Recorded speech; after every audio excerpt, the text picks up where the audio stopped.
I always thought being home alone meant nothing could happen as long as the doors were locked. I was wrong, because the scariest part wasn't being alone. It was realizing someone else was already inside. That night taught me something I still can't forget. Silence doesn't mean safety, and quiet doesn't mean empty. That night started like any other normal evening. Nothing felt strange at first, and that's what makes it hard to explain. My parents were working late, so my brother and I were left at home. He was older than me, and having him there made everything feel safe. We ate dinner together in the living room while watching random videos. I remember feeling relaxed, like nothing bad could possibly happen. Around 8 p.m., my brother stood up and grabbed his jacket. He told me he needed to step outside for a bit and wouldn't be gone long. I asked him how long he'd be gone. He said maybe an hour, and told me not to worry. Before leaving, he checked the front door and made sure it was locked. He also reminded me not to open the door for anyone. I watched him step outside through the window. The sound of the door closing echoed through the house. As soon as he was gone, the house felt quieter than usual. The silence didn't feel peaceful, it felt empty. I stayed in the living room, sitting on the couch with my phone. I kept scrolling just to avoid thinking about how alone I suddenly felt. Our house wasn't very big, but at night it felt larger. Every room seemed farther away once my brother was gone. The walls were old and thin, and they made noises when the air shifted. I tried to ignore the sounds, telling myself I was imagining things. About 10 minutes passed and nothing happened. I started to relax a little. Then I heard a faint sound from the kitchen. It was soft, like something lightly tapping against wood. I paused my phone and listened carefully. The sound stopped almost immediately. I told myself it was just the house settling. I'd lived there my whole life, so I shouldn't be scared. A few minutes later, I heard it again. This time, it sounded like a drawer sliding just an inch. My chest felt tight, and I sat up straighter.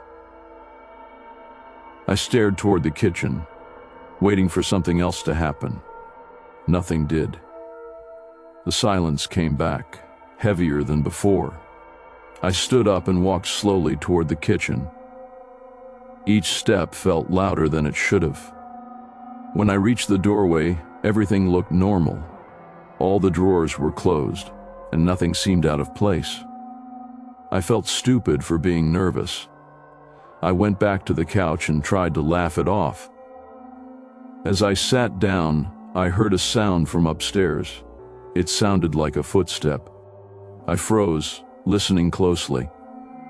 The sound came again, slow and careful. My brother wasn't home yet. I knew that for sure. I whispered his name anyway, just in case. There was no response. The footsteps stopped. The sudden silence made my heart race. I grabbed my phone and checked the time. Only 20 minutes had passed since he left. I texted my brother and asked when he was coming back. The message showed delivered, but there was no reply. I tried to distract myself again by watching videos. My volume was low so I could still hear what was happening around me. That's when I noticed something strange. The hallway light was on. I clearly remembered turning it off earlier. Seeing it on made my stomach drop. I stood up slowly and stared down the hallway. The light flickered slightly. I didn't move for several seconds. I was afraid that if I did, I'd hear something again. Then, very quietly, I heard breathing. It sounded like it was coming from somewhere inside the house. It wasn't loud or rushed. It was slow, steady, and close. I held my breath and listened. The breathing continued, as if whoever it was wasn't trying to hide anymore. My hands started shaking as I backed away. I didn't know where to go or what to do. I wanted to call my brother, but my fingers wouldn't move. Fear had locked my body in place. The breathing suddenly stopped. The silence that followed was even worse. A floorboard creaked upstairs. It sounded like someone shifting their weight. I stared at the stairs, my heart pounding so hard it hurt. I knew deep down that I was completely alone now. I stayed frozen near the couch, staring at the staircase. My ears strained for any sound, but the house stayed unnaturally quiet. I finally forced myself to move and locked the living room door. My hands were shaking so badly that it took me 2 tries. I texted my brother again and told him to come back now. This time he replied with a single message saying he was on his way. Knowing he was coming should have made me feel better. Instead, it made me realize how long I still had to be alone. The hallway light flickered again, then stayed on. I hadn't touched the switch. I heard a soft sound upstairs, like something brushing against the wall. It wasn't loud, but it was close enough to make my stomach turn. I whispered to myself to stay calm. My voice sounded strange, like it didn't belong to me. Then I heard footsteps coming down the stairs. They were slow and careful, like whoever it was didn't want to make noise. Each step made the floor creak. I counted them without realizing it. When the footsteps reached the bottom, they stopped.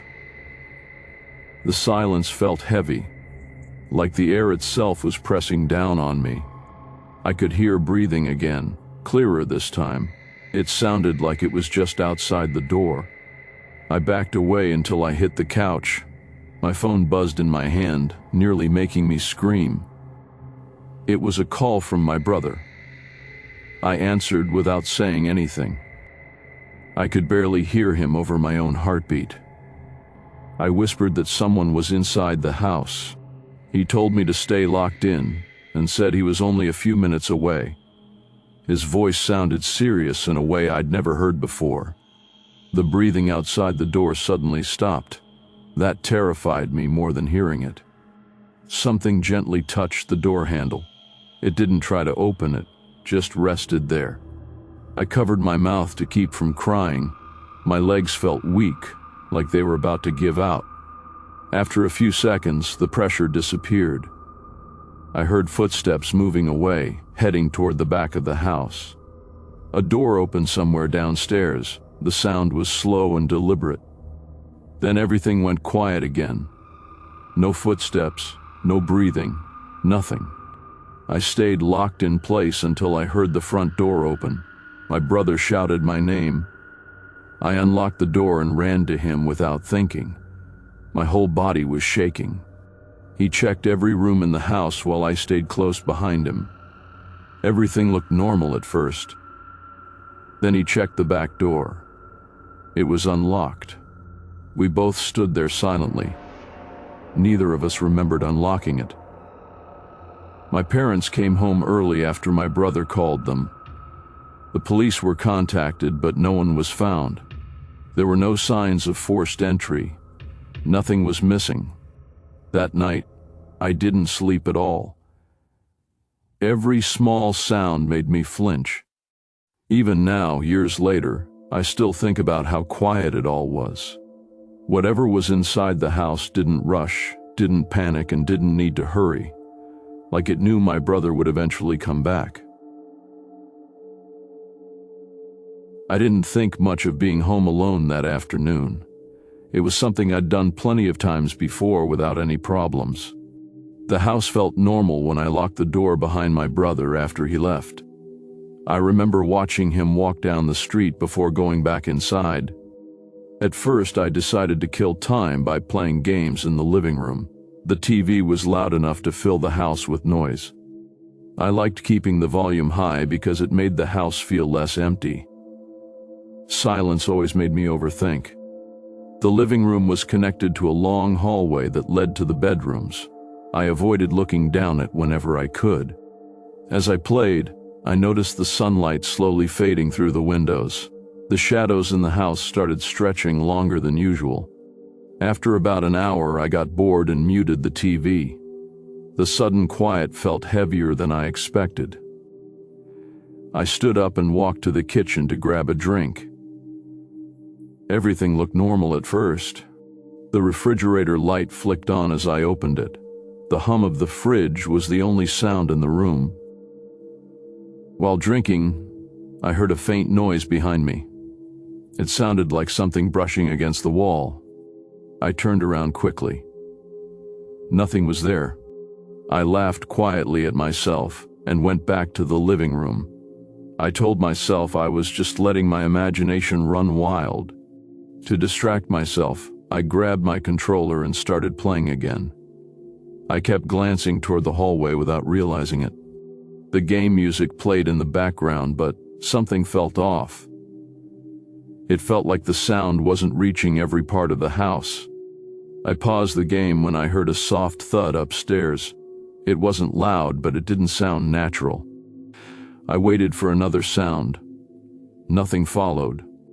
I tried to convince myself it was just something falling over.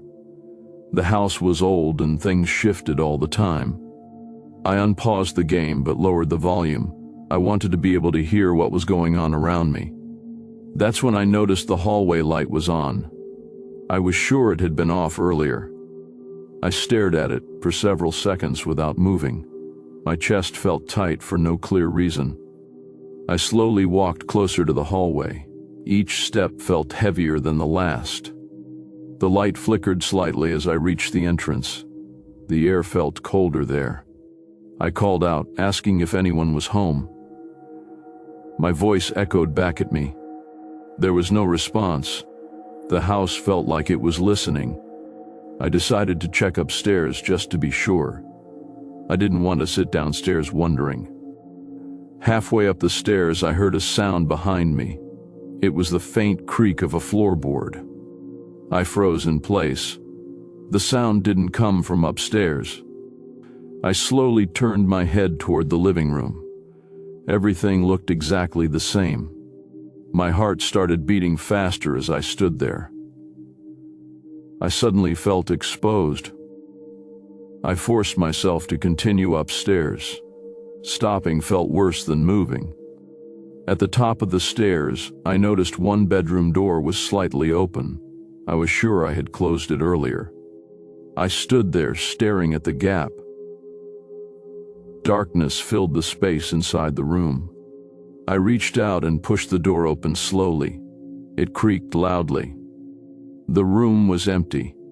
Nothing seemed disturbed. As I turned to leave, I heard something behind me.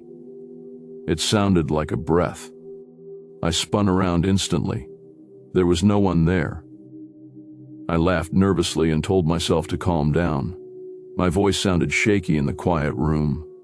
I went back downstairs and locked the door behind me. That made me feel a little safer. I sat back on the couch and grabbed my phone. I needed something familiar to focus on. As I scrolled, I felt like something was wrong.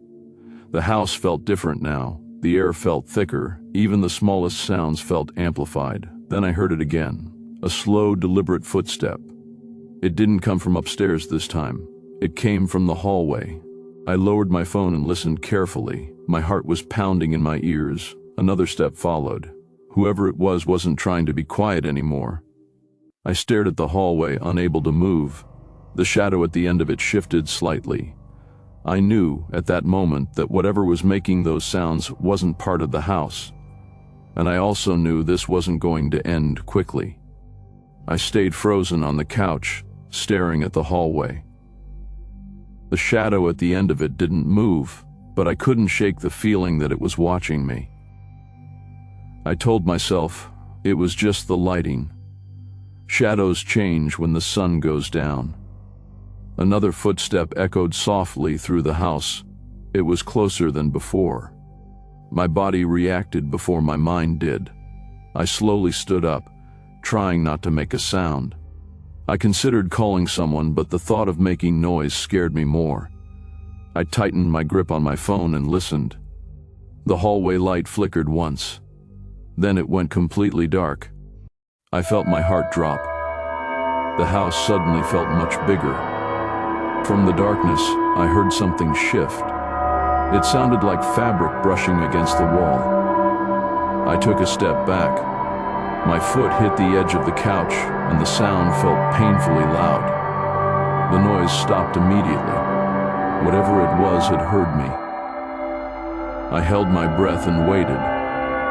Seconds passed that felt like minutes. Then I heard breathing again. This time, it was unmistakably human. It was slow and controlled, like someone trying not to panic. The sound came from just beyond the hallway corner. I backed away toward the living room door. My hands were sweating so badly I almost dropped my phone. As I moved, the breathing followed. It stayed at the same distance, never getting closer, never falling behind. I whispered, "Hello?" without meaning to. My voice sounded small and weak. The breathing stopped instantly. The silence that followed was unbearable. I waited for a response. None came. Instead, I heard a soft tapping sound. It came from the wall beside me. I turned my head slowly. Nothing was there. The tapping started again, this time from the hallway. It moved, like fingers dragging lightly along the wall. My chest tightened as I realized it was getting closer. The sound stopped right at the corner. Something shifted in the darkness. I couldn't see it, but I knew it was there. I stepped back again, my legs shaking. That's when my phone vibrated in my hand. The sudden movement made me flinch. I looked down at the screen. It was a notification, not a call. It was a message from my brother. It read, "I'm almost back." Relief washed over me for a brief second. Then I remembered the breathing. I looked back toward the hallway. The darkness seemed deeper now. I heard footsteps again. They were faster this time. They weren't coming toward me. They were moving away. The sound traveled toward the kitchen. A moment later, I heard a door creak open. I stood there, torn between running outside or staying still. My body felt heavy, like it wouldn't listen to me. From the kitchen, I heard something drop onto the floor. It sounded solid and intentional. I took a slow step forward. Every instinct told me not to. That's when I heard the back door open. Cold air rushed through the house. The door didn't slam shut. It closed slowly, carefully. I stood in silence, trying to process what had just happened. The house felt wrong, like it hadn't gone back to normal. I heard footsteps again.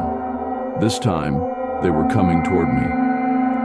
I stared into the hallway as a shadow stretched across the floor. It moved in a way that didn't match the light. My phone vibrated again. My brother was calling. I answered without taking my eyes off the shadow.